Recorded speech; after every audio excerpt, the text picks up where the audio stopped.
Çin'in Pekin şehrinde yaşayan ve restoran açan Uygur Türkleri zorla bölgeden uzaklaştırılıyor.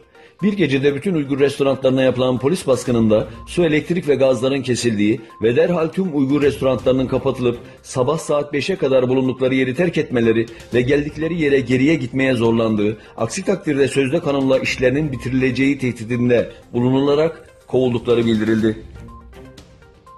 Konuyla ilgili sert açıklama yapan Etik Başkanı Karakaş, Çin'in ezelden beri Türklere düşmanlık beslediğini, Doğu Türkistan'da 1,5 milyon Müslümanı hapislere kapatan Çin işgalcilerinin, Çin'in iç kesimlerinde yaşayan ve hiç kimseye zararı dahi olmayan sıradan ticari işletmeci Uygurları zorla memleketlerine göndermesi, Çin'in ne kadar cani olduğunun kanıtıdır dedi ve dünya kamuoyuna bu zulme sessiz kalmamaları çağrısında bulundu.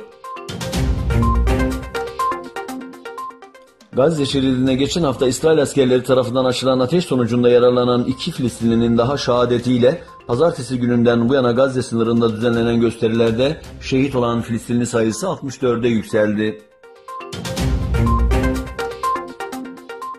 Özbekistan Cumhurbaşkanı Şevket Mirziyoyev'in Dünya Bankası Başkanı Jim Yong Kim ile yaptığı görüşmelerin ardından Dünya Bankası'nın Özbekistan'a 940 milyon dolarlık kredi ayırmasına ilişkin anlaşma imzalandı. Afganistan'ın Jalalabad kentindeki kriket stadyumunda maç oynanırken düzenlenen bombalı saldırıda en az 8 kişinin öldüğü, çok sayıda kişinin de yaralandığı bildirildi.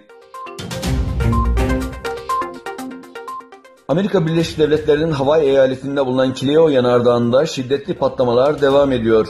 Arşipelin büyük adası üzerindeki çeşitli çatlaklardan dışarıya lavların püskürdüğü gözlemlendi.